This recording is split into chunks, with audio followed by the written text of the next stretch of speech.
Siyambonga uNkulunkulu ngabo ukuba bavume uNkulunkulu ababizele emsebenzini akababizele kuwona. Amen. Hallelujah.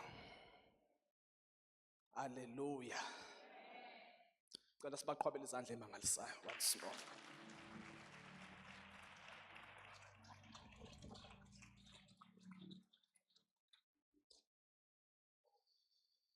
Ngibingelela abafundisi bonke abakhona. Hey bazalwane, ngizwe uNkulunkulu eminingi ngendlela eyisimanga. Ngibingelela abafundisi bonke abakhona abagcotshwa bakaNkulunkulu, ngiyababingelela ebusuku egameni likaJesu.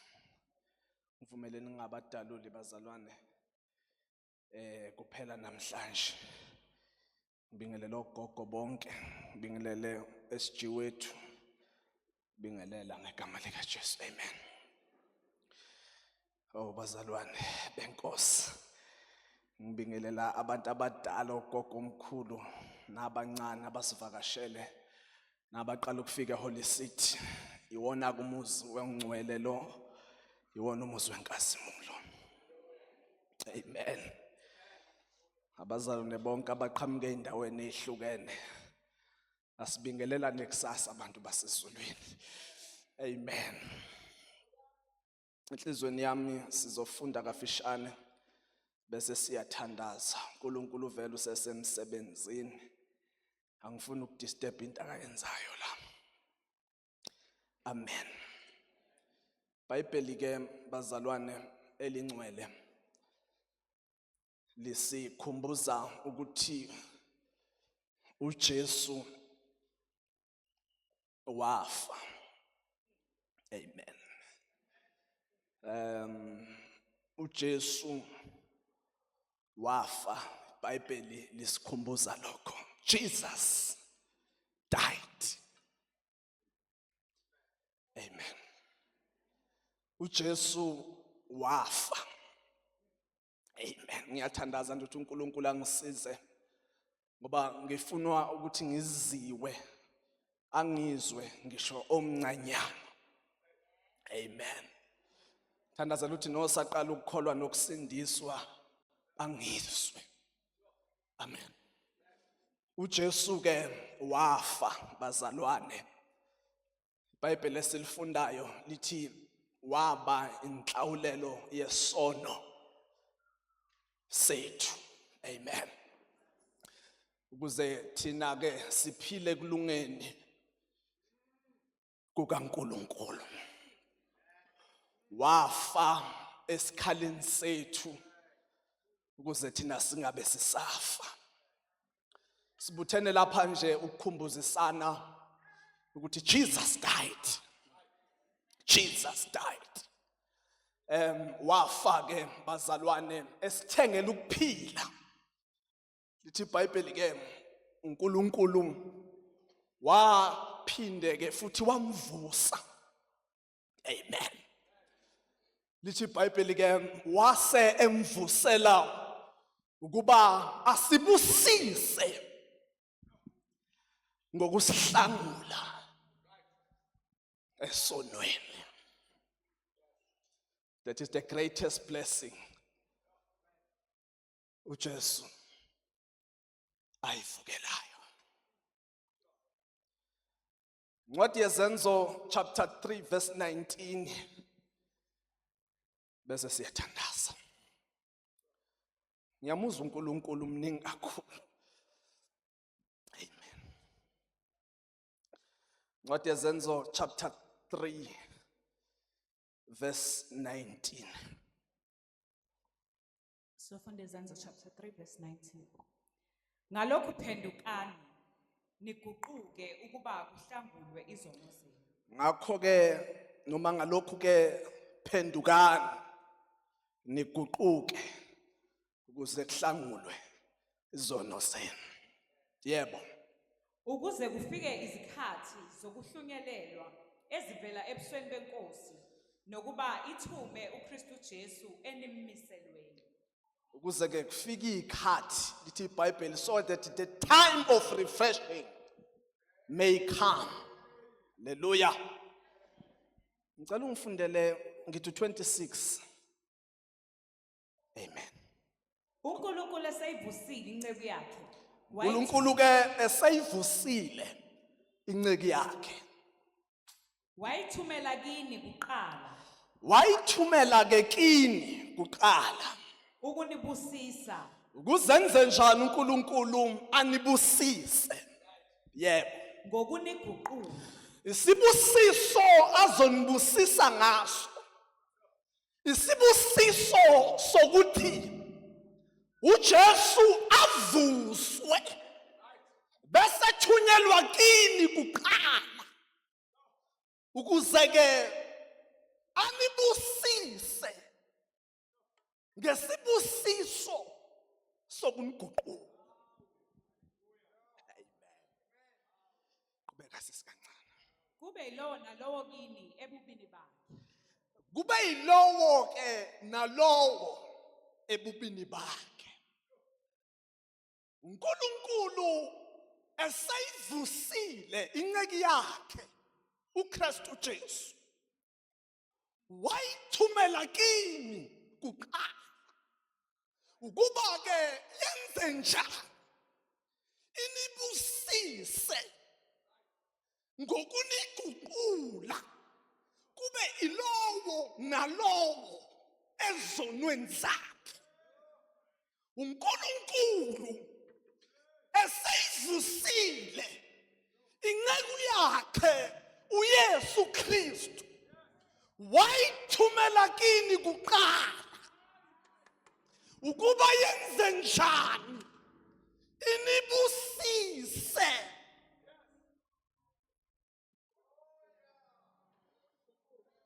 ngokuniguqula kube yilona loyo esonweni sakhe. Uthe uThixo andukuba ayivuse noma amvusile umkhonzi wakhe wamthumela kini kuqala anisikelele ngokuniguqula nonke. Asithi sonke bazalwane ngabanye kwinto yeziphambeko zenu. uJesu esaphila enyameni washumayela into yoguquko ukuthi phendukani umbuso wezulu susondele. Lithi iBhayibheli uNkulunkulu futhi esefile uJesu wamvusa wamthumela kini kuqala anibusise ngokuniguqula. So isibusiso soqala kubabantu baguqula. Isibusiso soqala ukuba abantu baguqulwe. Lithi iBhayibheli abaguqule bonke abantu. Kulento yokuguquka, it's not for only selected individuals, but uguquko olwabantu bonke.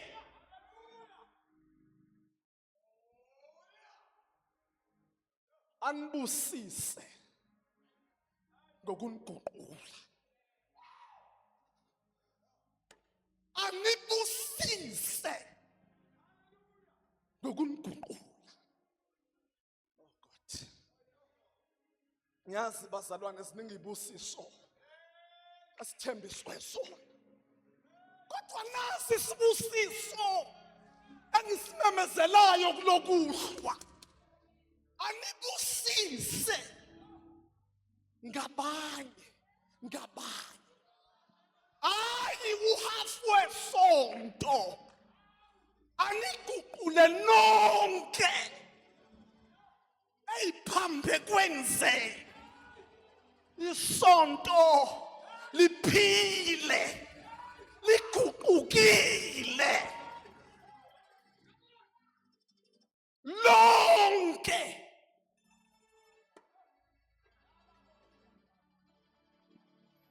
phambi kwenzabo. Ngifuna ukuthi siyasifika kwezinye ibusiso eziphasika liqhubeka. Sisibambe lesokuqala. Ukuba umuntu abusiswe ngokuphenduka. A repentant individual. Mzalwane ophendukile.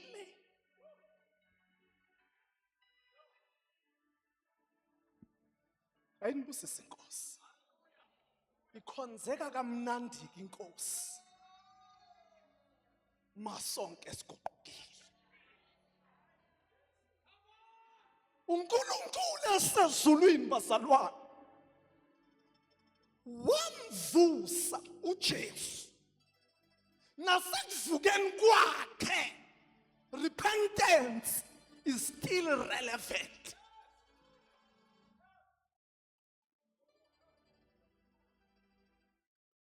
Yazi bazalwane abanye bashunyazwe ezinye izinto kulezi insuku. Repentance is still essential. Isabalulekile into yokuphenduka. A repentant soldier of Jesus Christ.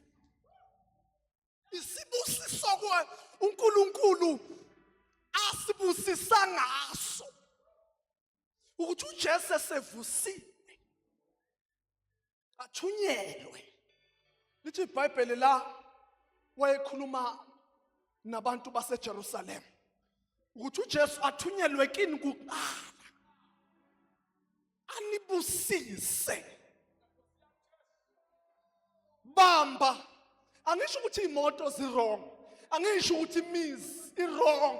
But ngesibusiso sokunguqula.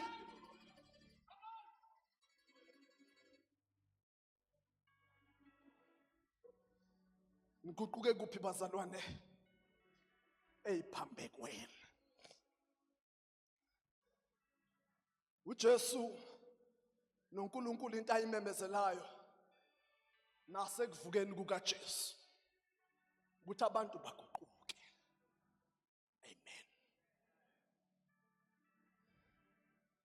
Wasifela kuJesu ethatha iphambeko zethu. Lithi iBhayibheli kwenye ingxenye ukuze kube yilowo nalowo angabe sayiphilela ngokwakhe. Baphilele yena. Luke number 12 verse 35.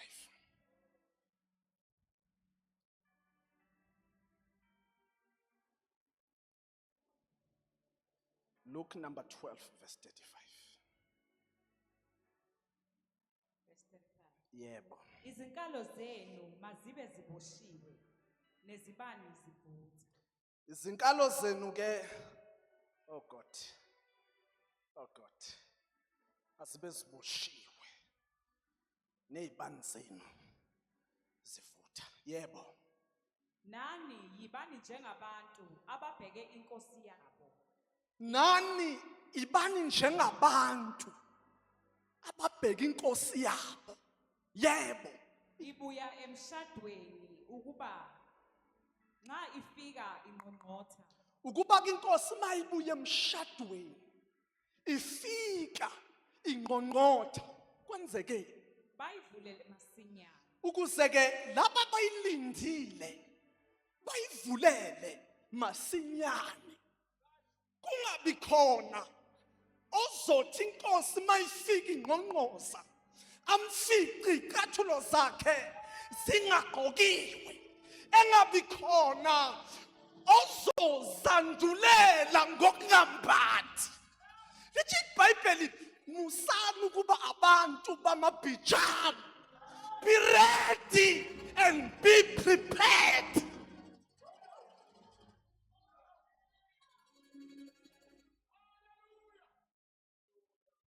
Be ready and be prepared.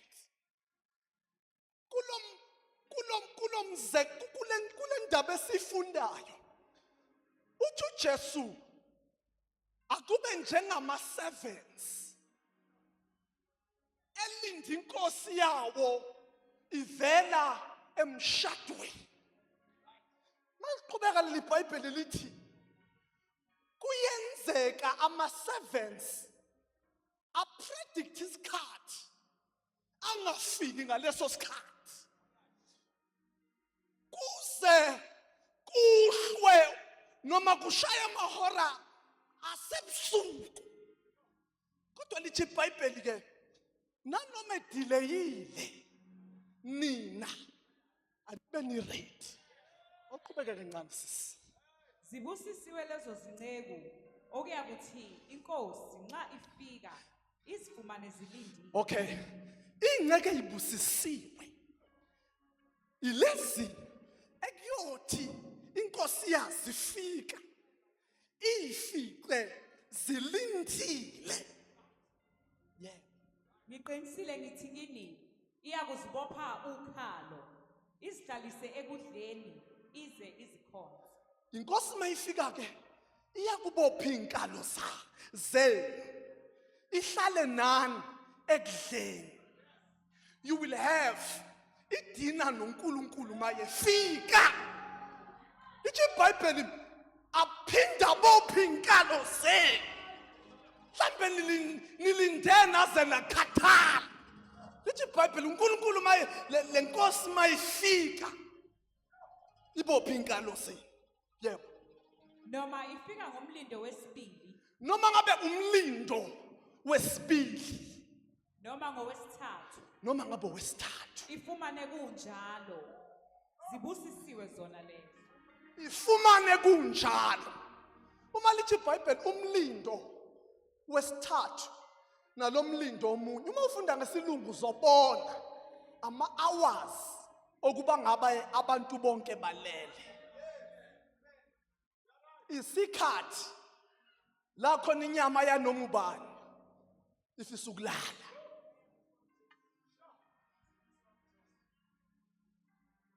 Nakulawo ma-hours angekho favorable kwi-nature yomuntu.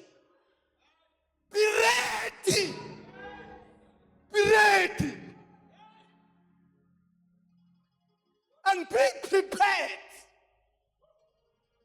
Izofika inkosi inokhe emnyango. Uma inokha inkosi idinga i-response that is very quick. Ngoba abantu abangaphakathi endlini ba-ready, bagqokile.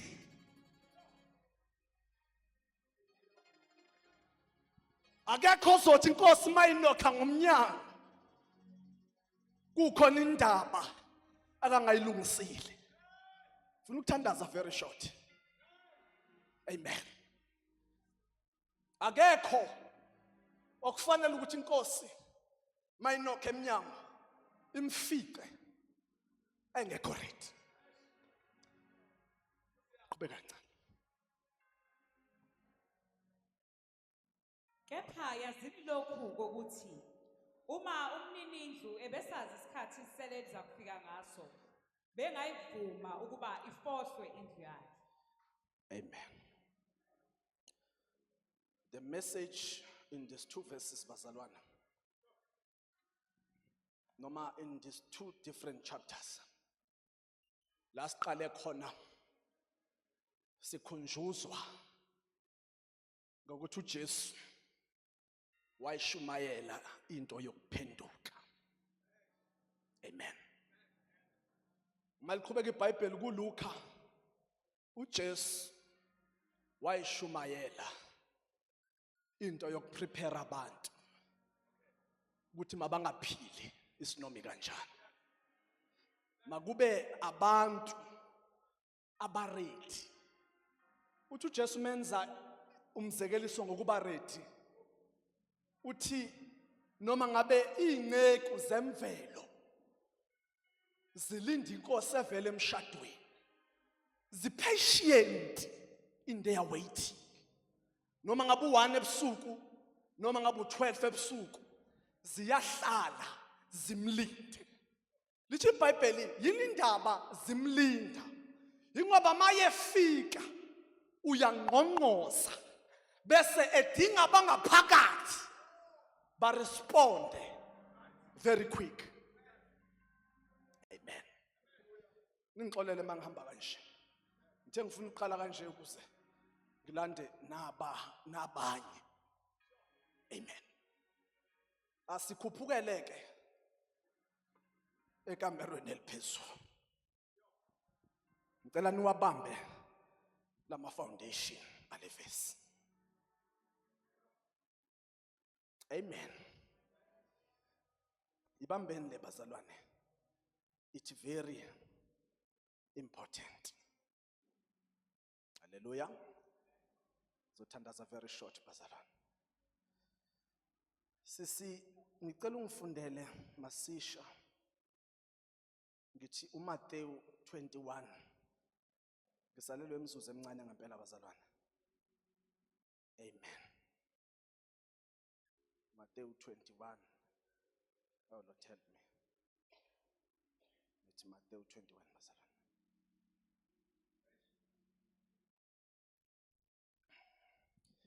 Ngicela ungivundele. Oh God. Ngicela uqale ku-30. Ngazi noma ngahlena ku-30. Matthew 21 from verse 30. Yebo. Wayeseya kwenye washo kanjalo.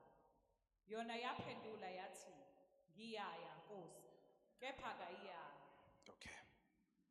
Yiphi kulawa amabili eyenza intando kayise na? Amen. Ngenxa yesikhathi kule ndimana kwakukhona amadodana amabili ekwenziwa ngawo umfandekiso. Siyathandaza. Wabakhona yokuqala lithi iBhayibheli yathunyelwa esivandeni ukuba iyosebenza khona. Yavuma kahle yathi ngiyaya. Yangaya lapho ithunyelwe khona. Kwakhishwa eyesibili. Amen. Yanqaba ngasemuva yaya. Bible ke selithi iyiphi kulamadodana omabili eyenze intando kaNkulunkulu. Abaphendulayo bathi ile yesibili. uJesu ke uthi niphendule kahle yona ebe obedience to the word. uNkulunkulu ukhiphe ingceki zakhe ezimbili. Ngiyathandaza. Wathi kuyoqala sisumalindi. Hamba uye esivinini uyosebenza. Yavuma. Ngiyaya. Ngasemuva yangaya. Kwakhishwa enye inceki. Yangavuma. Ngasemuva yaya. It's the time that is very critical. La khona singayimeli into esivumileyo. It's a wicked generation. Evuma isivumo sokukholwa, but without the deeds yezinto esivumileyo. The generation that is very reckless or negligent esivumeni sayo sokukholwa. Umuntu uyavuma kodwa angenzi. Ngiyacela amen.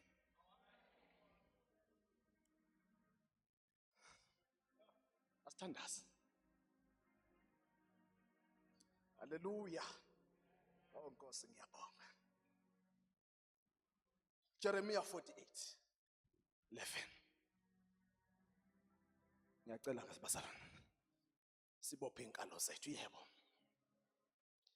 Jeremiah 48:11.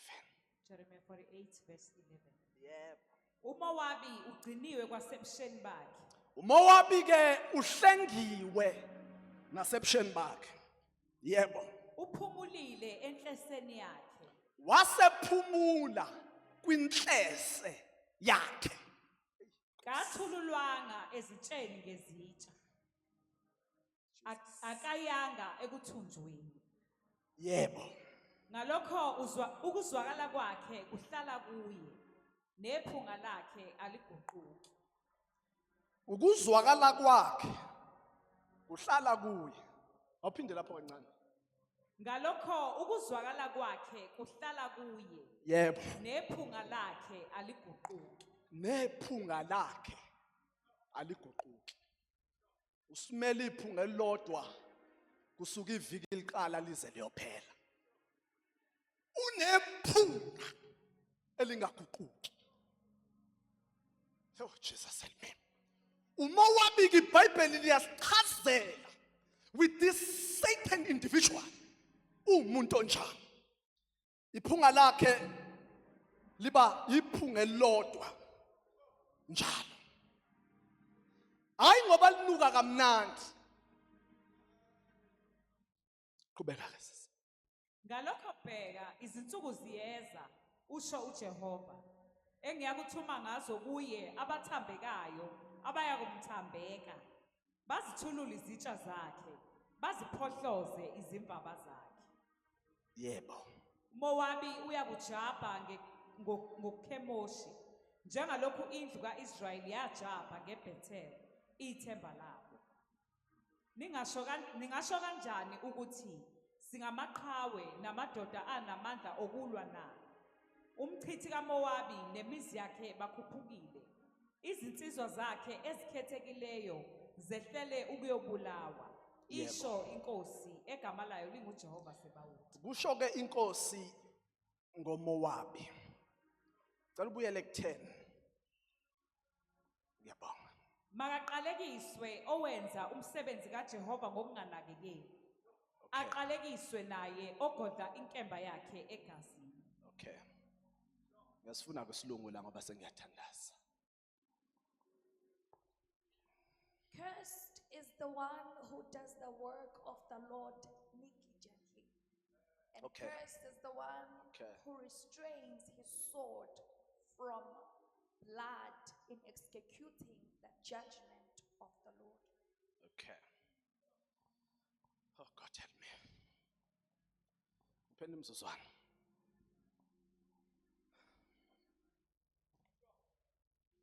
iBhayibheli lapho esifunda khona sifunda ngaba kwaMowabi. Impostoli ngivumela ukuthi ngingayi in details ngale ndaba. Mangikha phezulu lithi iBhayibheli uNkulunkulu wakhuluma nabantwana bakwaIsrayeli against abantu bakwaMowabi. Isizathu esenza ukuthi uNkulunkulu akhulume kanjalo ilokhu esikufunda ngenzansi ukuthi abanqeni ukuba nephunga elilodwa kuqala isonto lize liyophela naliphunga aliplease. It's a smell of unrepentant. Bahlala naso from day 1 up until day 7. uNkulunkulu ke wase ekhipha ijudgment. Hallelujah. Wathi abafe abakwaMowabi. Amen. Ningahambi nabantu bakwaMowabi. Jesus. Ngobani? kuqala iviki lize liphele nephunga elilodwa. It's not a pleasing perfume. uNkulunkulu ke usethi uqalekisiwe owenza umsebenzi wenkosi ngokunganaki. Ngiyathandaza bazalwane. Ungoqalekisiweyo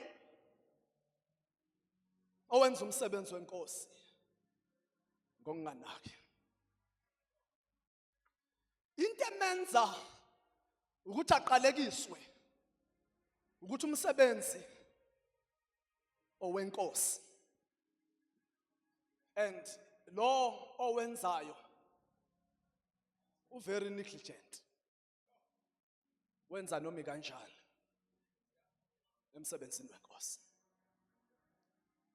Lithi iBhayibheli ke uqalekisiwe futhi okubekwa inkemba esandleni sakhe iqeda ingabi nalo igazi. Inkemba ihoshiwe, uNkulunkulu wayibeka esandleni. Bulalani abakwaMowabi, kill them, kill them. The unrepentant heart ayibulawe. Bulalani inhliziyo engaphenduki. uNkulunkulu wasehosha inkemba wayibeka esandleni sebandla. Uqalekisiwe onenkemba esandleni ephila naba kwaMowabi.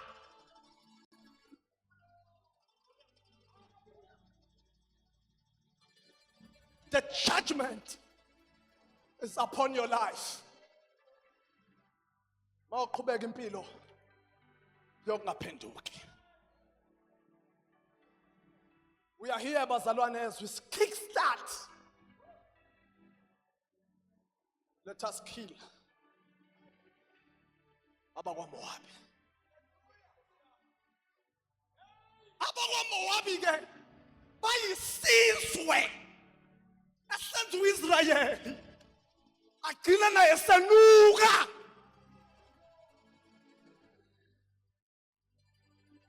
Kill abakwaMowabi. Kill them, kill them. Lithi iBhayibheli ke wasithengela ukuphila uKristu Jesu, wathatha inkemba wayibeka esandleni sethu wasesithuma. Kill, kill, kill, kill, kill,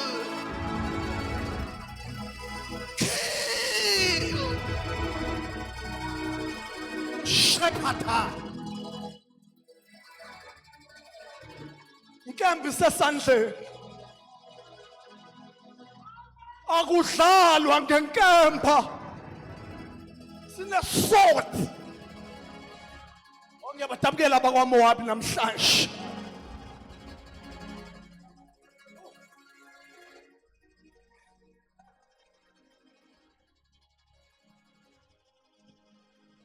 Khona ngimzwayo la. Ngabe ukusebenzisa inkemba. Uyanqaba ukusebenzisa inkemba. The sword has been presented.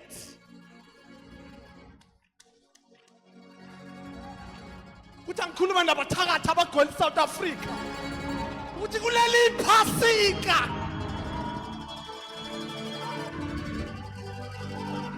the sword, it has been presented. Oh bazalwane,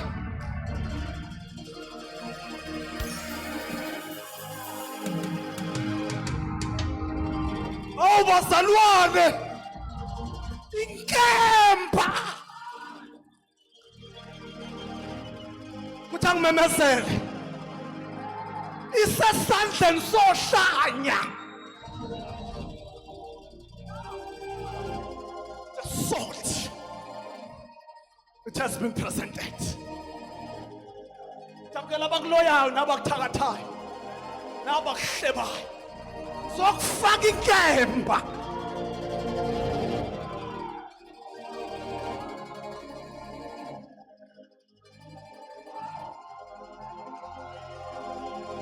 Inkemba yona ifikile.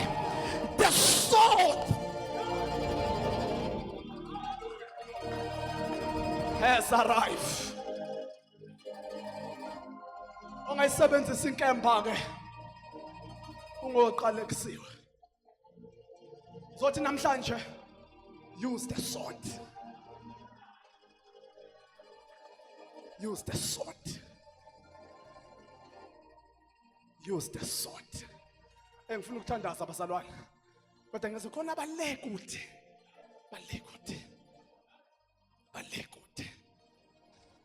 Musu enjoya ikhampani yakwaMoab. uNkulunkulu uyijajile.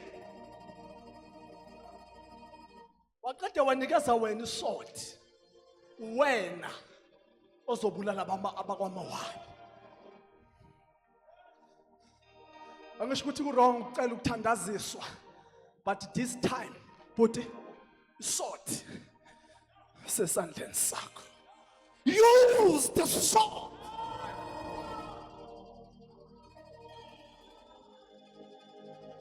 Use the sword. Leli phasika ezisiqala kulokuhlwa kulobusuku ngizomemezela isword, inkemba kaNkulunkulu oyichazayo uthi sika nhlangothi zombili. Ayikho into ebukhali edlula yona.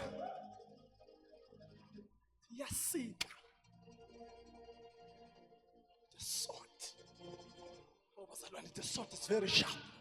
uNkulunkulu mayikunikeza isword, ekunikeza inkemba.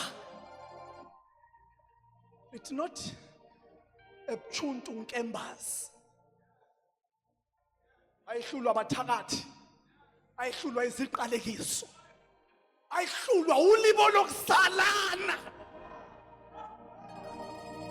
Akekho umthakathi ongakubiza usabele.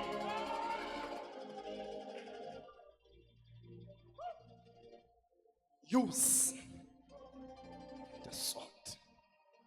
Funa nengane encane ingizwe namhlanje. Sebenzisa inkemba. And inkemba, it has been presented. Unikiwe inkemba. Yathandaza abazalwane, I want to pray. I want to pray. I want to pray.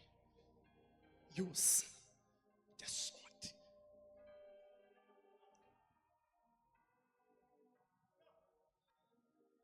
Take the advantage of the sword. It's very sharp. Kulokho zukhala ngakho angimemezela into eningi. Nansi inkemba ebusuku.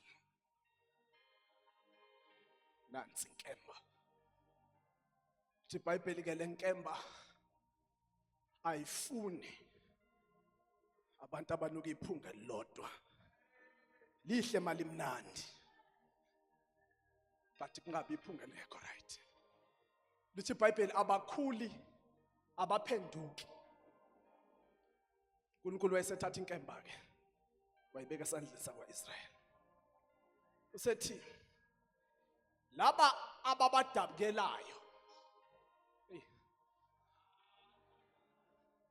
Umpostoli sengihlala phansi umemezele enye into enkulu. Bathi iphasika lenkazimulo. Iphasika lenkazimulo. Baba umpostoli moya ugcwele la. Angifuni uconfuseke. uJesu mayefe esiphambanweni wanikela ukuphila kwethu. Wanikela ukuphila kwakhe ngenxa yezono zethu. Makwenzeka lokho sangahambaze sanikezwe inkemba. The sword is the word of God. The sword is the word of God. The sword is the word of God. Nemzuzu less than 5. Msukela. But ngizokukhumbuzisa nje ukuthi musulibala. Musudlala abakwaMowabi. Unikezwe inkemba. Use it. Use it. Musubake negligent emsebenzini wenkosi. Lento ekhulunywa ngayo baba umpostoli inde kakhulu ukuba ngayichaza. But kafishane nje uNkulunkulu usinikeza umsebenzi ukuba simkhonze. Masimkhonza ke uNkulunkulu asigcini icala. Asibi negligent ekumkhonzeni. Ayikho into ekhonza uNkulunkulu noma esikhonza ngayo uNkulunkulu ekufanele siyenze singeqaphile. Abakwa-ashari abashutha abakholetha umnikelo abazofunda amazwi o7 asibi negligent ekuphatheni umsebenzi wenkosi. Asinikele ukugcina icala. We are not negligent. Nibabi nikhipha imali ngo-J to J, December to January. Nibabi, very negligent. Nifuna izinto to entertain you on behalf of serving God. Umnikelo sube namandla oka January to December. Bakufundizwe nje lomile futhi alomi izwi likaNkulunkulu. Thiwa nikelana. Anikele. Very negligent church. Funa size senze indlela yini into ezosenza bakhipha imali bejabule. Sibe nama schemes esiwenzayo. Imali ingezi nje sifuna ngoJohn kuphela. God help us. We refuse to do the work of the Lord negligently. Makuthiwa sinikele. This is the work of the Lord. Lithi iBhayibheli malichaza into ya negligent. Lithi abanye ba half-hearted. Without a zeal. Church with no zeal. Generation engakho engenayo izili kaNkulunkulu. Angilwi mina no January. Ngibathanda kabi sobenza kusasa. Yes. Soqhubeka nabo kusasa. But be a generation that is very intentional. Don't be negligent. Hallelujah. Unikwe sword. Be very intentional to use the sword. Musukudlala amadimoni. Akuhlabela into engekho nasezwini. Use the sword. Is sebenzisa izwi likaNkulunkulu in everything that you do. Ngiyathandaza, I'm praying for the generation. Engazukonfuse isivumo sabo. Abanye bavumile nje ukuthi singabazalwane. But abekho entsimini. They are doing doing nothing in the vineyard of the Lord. Kuze qhamuka amasulumane ngaphandle. Abantu abangavumanga lutho bafike benze endlini kaNkulunkulu. Because izisebenzi ezisendlini, they are very negligent in their confession. Bavumile nje ukuthi uJesu uyinkosi. Abekhe ensimini. They does nothing. Ebakhombisana. This is the committed church of Jesus Christ. Bavume with no committed to do anything. Baphakamisa izandla nje bagcina lapho. Abatholakala ensimini. Very negligent generation. And uNkulunkulu has a judgment upon your life. Cursed is the one who does the work of the Lord negligently, half-heartedly, unintentionally so. Kuyenza nje.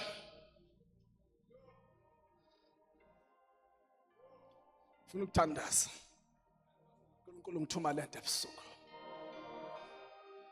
Let us repent. Let us do the work of the Lord intentionally. Asikhonze intentionally. Suze wafika musukulala. Musulala. Nokulala nje kushunyayelwa, you are negligent. Very negligent. Very. Ngasuka lekini uzolala la. Standards. You are very negligent. And the judgment is upon you. You are careless in serving the Lord. uNkulunkulu uyakhala ebusuku. The church is very negligent. Bavume bengavumanga. Wena okholwayo yenza imisebenzi yokukholwa. Ngaze kufika umuntu ongavumanga lutho, singazi nesivumo sakhe. Afike yenza lithi iBhayibheli lo wesibili wathunywa wangenza. Wathakayi noma lithi iBhayibheli waba salience wathula. Kodwa ngasemuva uyambona ukuthi lo umzalwane noma umuntu nje ongavumeli lutho asiyazi confession yakhe maqondana lokukholwa. But wenza izinto engabe zenziwa yithi the steward of faith. Manje uNkulunkulu bazalwane bengingekho prepared for this message le engikhuluma njengamanje. Ngishumayele ngiprepare intshumayelo enkulu kabi ngokufa nokuvuka kaJesu. uNkulunkulu mangifika phambili uthi the church need to be not negligent. And the church need to repent. Ukuphenduka aqala endlini kaNkulunkulu. Lithi iBhayibheli uNkulunkulu inceku yakhe uJesu wayivusa. Wayithuma kini kuqala. Wayithuma kwabakholwayo. Because abaphendukile. The center of religion. Hawu basala ngiyathandaza sekudlule. Cela sonke simenenyawo.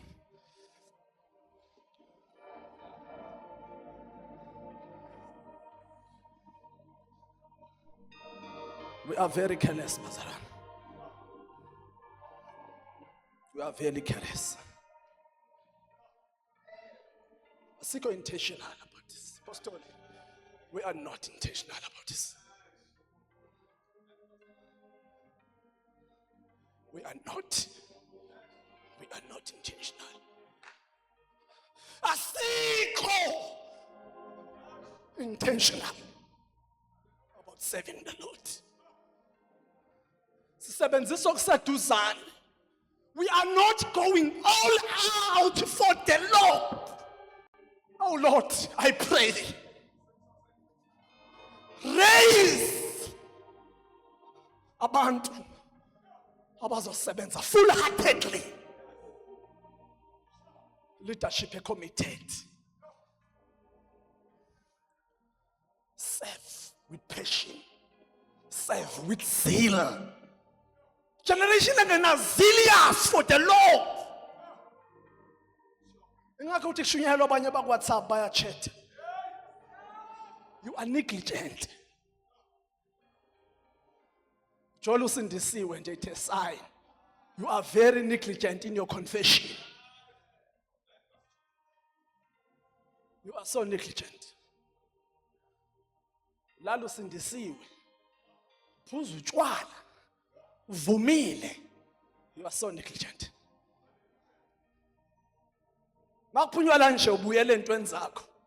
You are very negligent. Sakhonza amadlozi ukholwa unoNkulunkulu. You are negligent. I'm bringing this to the level. Umoya ngcwele athi angibeke kuyona. You are very negligent. Mfuna noma ubani noma umuntu okuyiphi ministry in this church. You are not putting your full heart to it.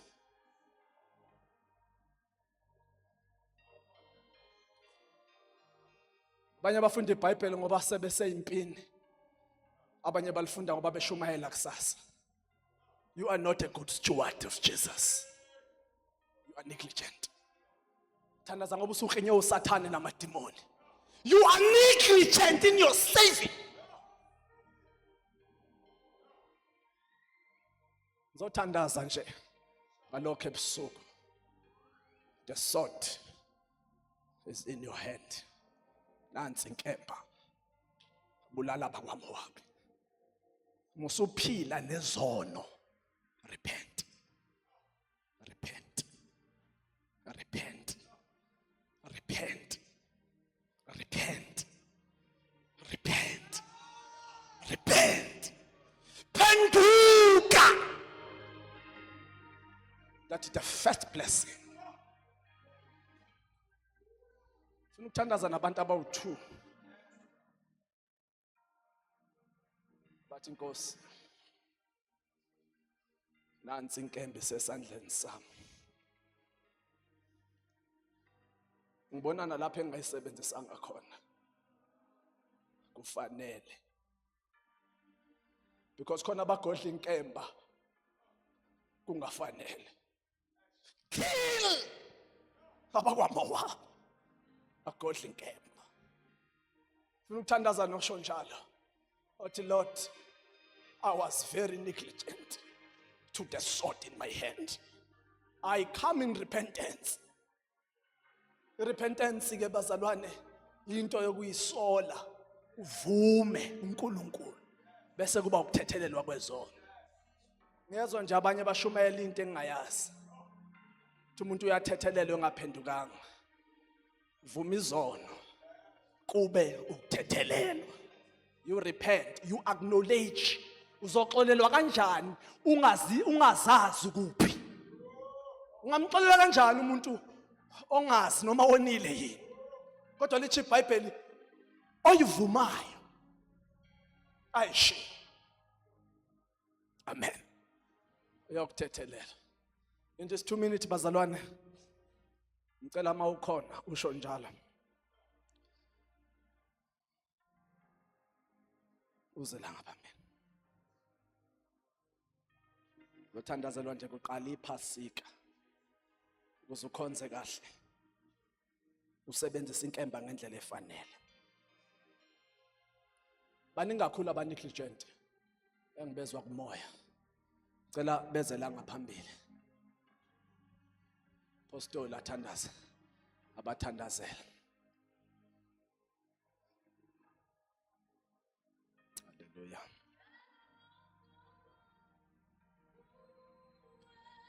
Sasibaqhwabela izandla.